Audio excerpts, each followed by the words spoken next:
Coming up on Network Africa, 5 rebel groups sign peace agreement with Sudan's government to end 17 years of conflict. 2 South African police officers in custody for alleged murder of a 16-year-old boy in Eldorado Park community.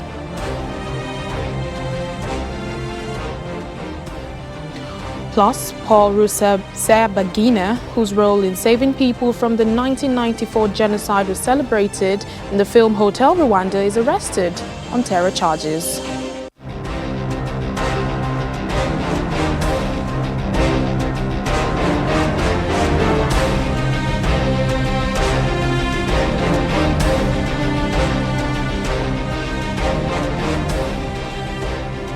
Hello and welcome to the program. I'm Layo Adegoke.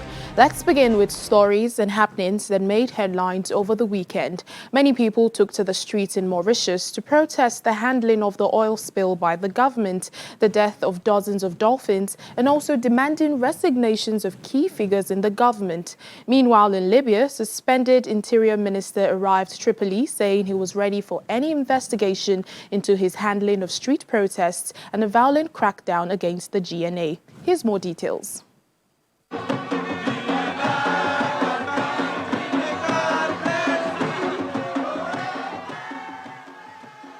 Thousands of protesters demonstrated in the Mauritius capital, Port Louis, on Saturday to demand an investigation into an oil spill from a Japanese ship and the mysterious death of at least 40 dolphins that have been found near the site of the spill.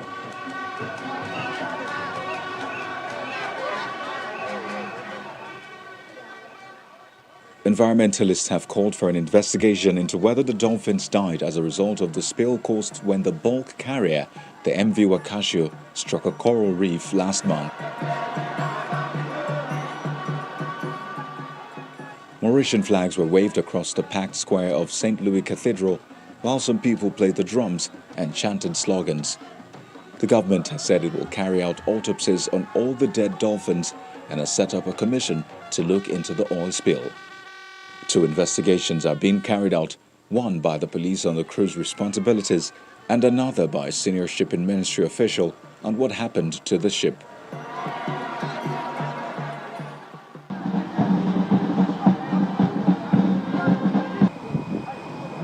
On Saturday, Libya's suspended influential Interior Minister Fatih Bashaga landed in Tripoli, saying he is ready for an investigation, coming one day after he was suspended by the head of the country's internationally recognized government. Surrounded by his supporters in the capital, Tripoli, Bashaga said he will not side with corruption, even if it costs him his position. The suspension coincides with reports of growing friction between Faiz al-Sarraj, Prime Minister of the Tripoli-based GNA, and Bashaga, an influential figure from the port city and military power base of Misrata. A rescue boat funded by British street artist Banksy issued urgent calls for help, saying it is stranded in the Mediterranean and overloaded with migrants who have been unable to come ashore. The Louis Michel started operating last week and was trying to find a safe port for the 219 migrants it has picked up off the coast of Libya since Thursday, August the 27th. The boat, manned by a crew of 10, issued a series of tweets overnight and on Saturday saying its situation was worsening, appealing in vain for help from authorities in Italy, Malta and Germany. So our main stories now. Sudan's Prime Minister Abdallah Hamdok has welcomed the signing of a deal with rebel groups, calling it the beginning of the road to peace. He dedicated the agreement to children who were born in camps after being forced from their homes and to their parents who long for justice, development and safety. These comments come after Sudan's transitional government signed a peace deal with 5 rebel groups. After more than 17 years of conflict, there's hope that peace will be restored in Sudan's Darfur region and the southern states of South Kordofan and the Blue Nile.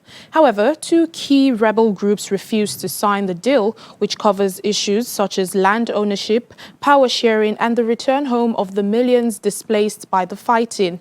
Previous agreements to end the long-running conflicts in the country have failed to hold until now.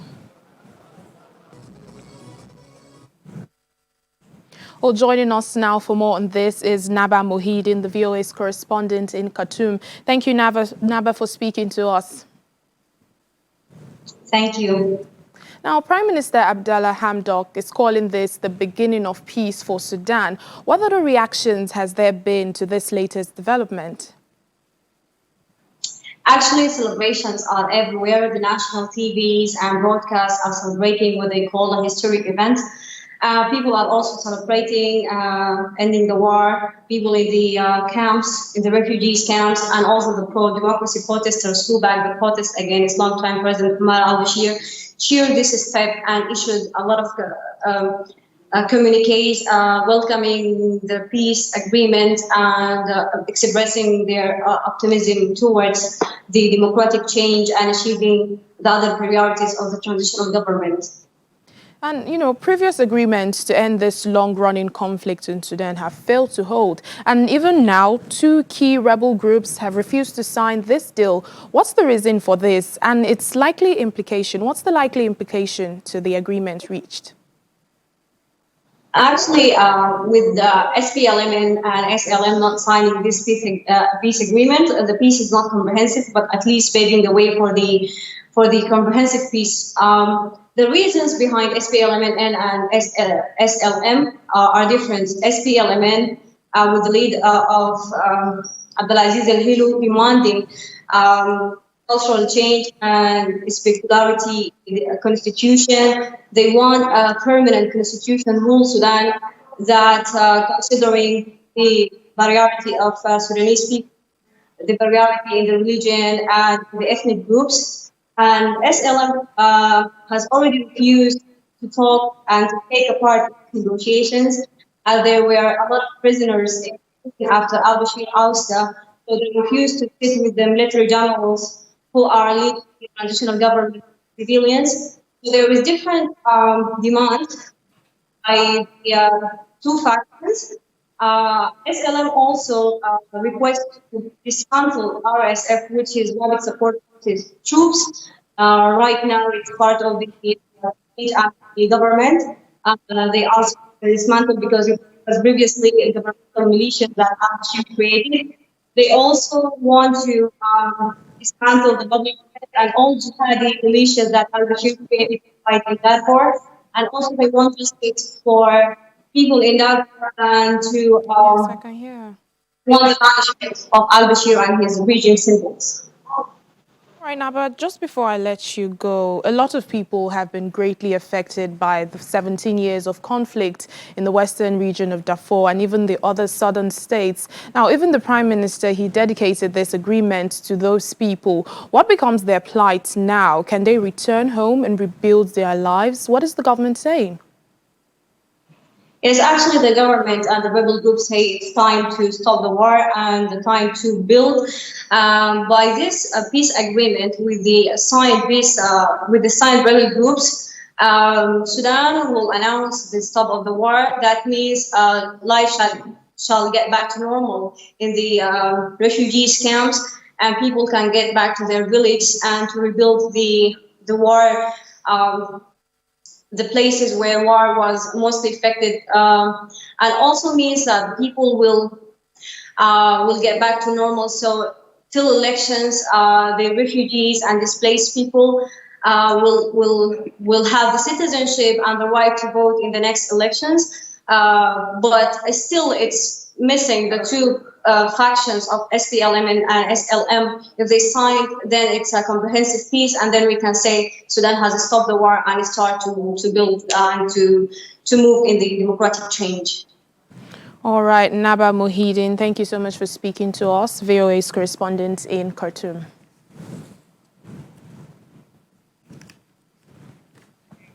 Well, South Africa's ruling party officials say President Cyril Ramaphosa is expected to appear before an integrity commission to answer questions about a controversial campaign donation. But Jesse Duarte, a senior member of the African National Congress, did not specify when Mr. Ramaphosa would present himself before the party panel.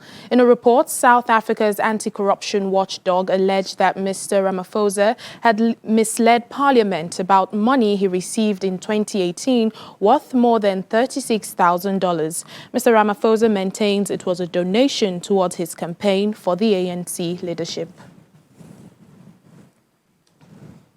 Now, 2 South African police officers, a man and a woman, have been remanded in custody after appearing in a Johannesburg magistrate court for allegedly killing a 16-year-old boy in the Eldorado Park community last Wednesday. They are facing 4-count charge of murder, defeating the ends of justice, discharge of prohibited ammunition, and unlawful discharge of a firearm in public.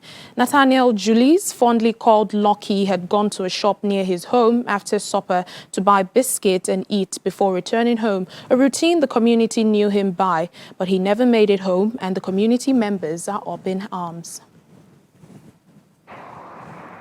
Peace and calm have remained elusive in Eldorado Park for nearly a week now. The people say they are living in fear of those who are supposed to be protecting them.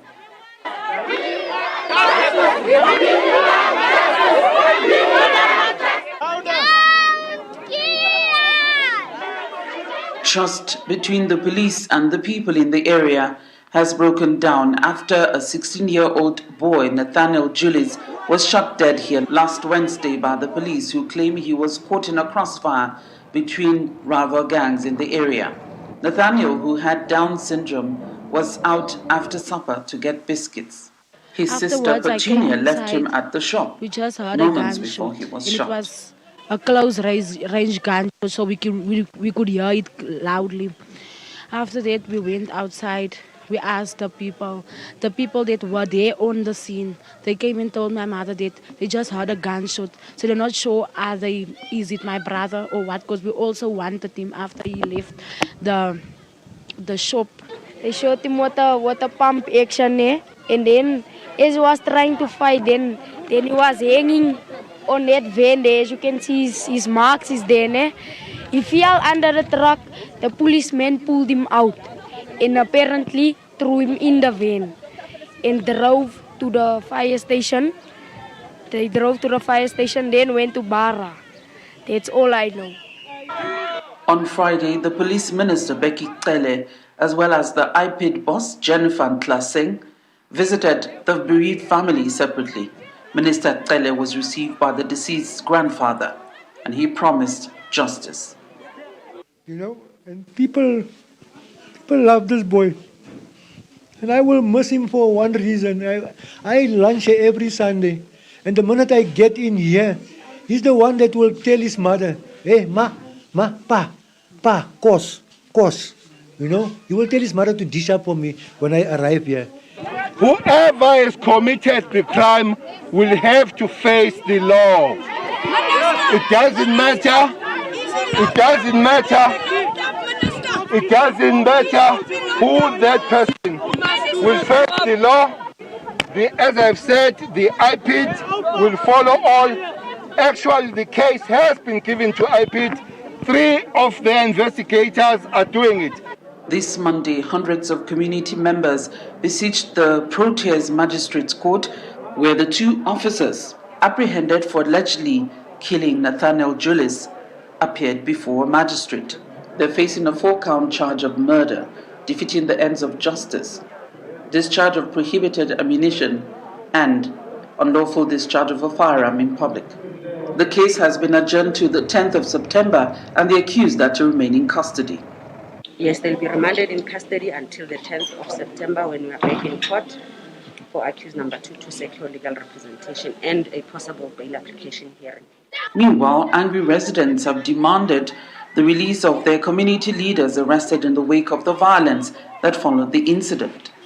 And they've also given IPID 6 weeks to resolve the riddle surrounding the killing of the one they called Lucky. From Johannesburg, South Africa, Betty Dibia, Channels Television News. Well, still ahead on the program. International flights in Ghana set to resume on Tuesday, September 1st. We'll give you more details after the break. Please stay with us.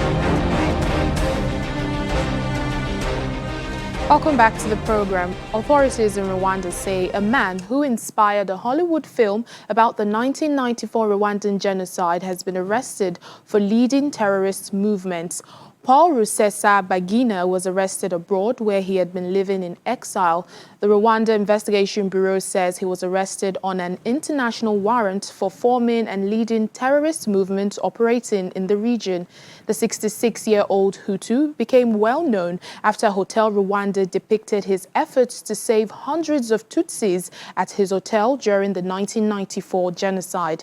He later launched an opposition party which had an armed wing based in the Democratic Republic of Congo. About 800,000 Tutsis and moderate Hutus were killed in that genocide. They were killed by Hutu extremists who were forced from power by President Paul Kagame and his Tutsi-dominated Rwandan Patriotic Front.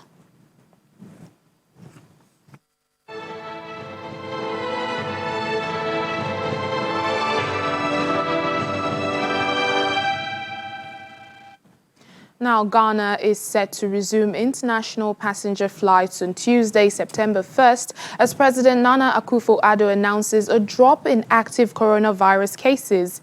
Air, land and sea borders were closed in March to prevent the spread of the virus. President Akufo-Addo said all travelers arriving in the country must present a proof of a negative COVID-19 test result done within 72 hours before departure.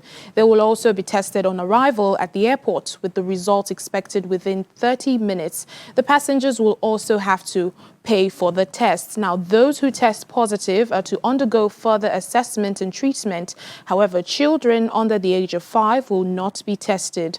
All passengers are also expected to observe the safety protocols, including mandatory wearing of masks, and airlines that fail to comply with the government directive will be sanctioned. Ghana has experienced the continued decrease in the number of COVID-19 active cases, which are now just more than 1,000 out of over 44,205 confirmed cases. Domestic flights resumed 3 months ago, but the country's land and sea borders remain closed. After Cameroon's government pushed hard to expand tomato farming to boost farmers' incomes and alleviate food insecurity, many Cameroonians switched crops. But failure to develop the country's infrastructure and the food processing industry left thousands of them in the cold when COVID-19 led to border closures, an overnight loss in export income, and flooded the local markets with too many cheap tomatoes. Farmer Dorcas Anjik, a 24-year-old mother of 4, has been growing tomatoes in the fertile lands of Nyokon between central and western Cameroon for 6 years. 90% of her buyers come from Nigeria and others from Gabon. But with the border closures, she has lost all her business this season. And with a massive oversupply of tomatoes on the local market in Douala, the little red fruits lie on the ground unharvested and rotten. After selling by the road, you find yourself in debt. It's like that every time. So we have to let the tomatoes rot to avoid getting into even more debt.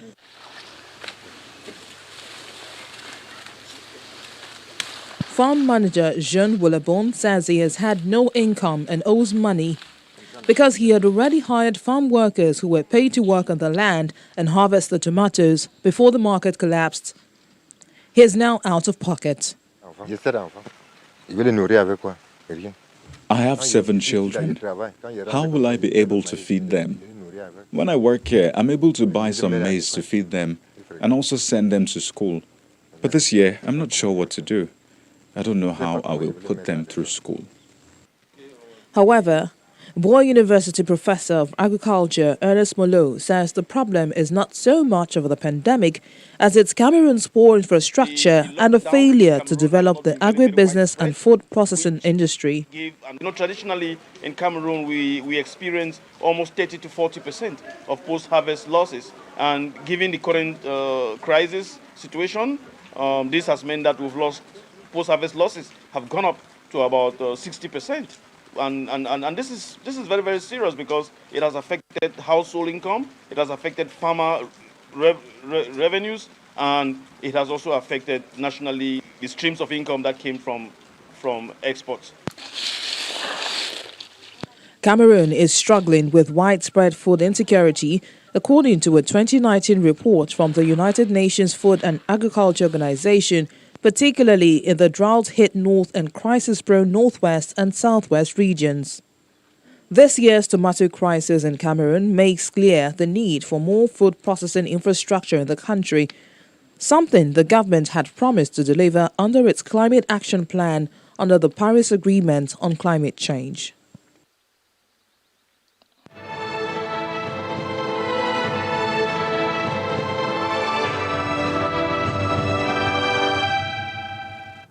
Park authorities in Zimbabwe are investigating the death of 12 elephants at the Hwangwe National Park.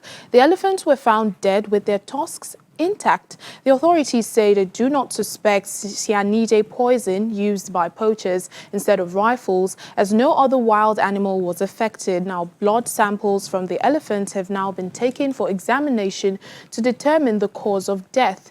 The Hwangwe National Park is close to the border with Botswana, where hundreds of elephant carcasses were found early this year. Now, many people around the world continue to grieve and commemorate the film career of Chadwick Boseman after news broke of his death due to colon cancer over the weekend. As an actor, Boseman played many iconic roles from Jackie Robinson to Black Panther over the last 4 years and inspired generations with positive African stories. He is best known for his role as the Marvel superhero Black Panther, also known as King T'Challa of Wakanda, with the popular saying Wakanda Forever. Many analysts and enthusiasts have likened the fictional African nation to Kenya, where fans and filmmakers are expressing their grief and gratitude to Boseman for his contribution to the film industry. He's a symbol of a positive African story. Chadwick accepted a role of T'Challa on Black Panther, which changed the narrative that African stories are always negative. I feel like we've suffered such a great loss because we were so proud. We were so proud to have this superhero come out that represents us as Black people. And you're like, oh, wow, all of a sudden everybody is happy and, you know, embracing their Africanness and embracing their Blackness.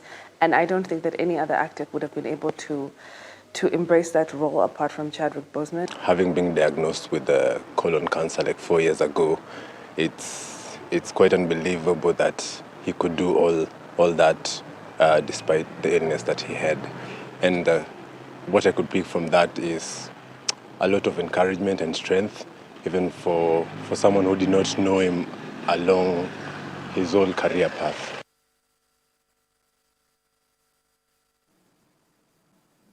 Well, the world will surely miss him, but his legacy lives on. That's it on Network Africa today. Thank you for watching. I'm Layo Adegoke.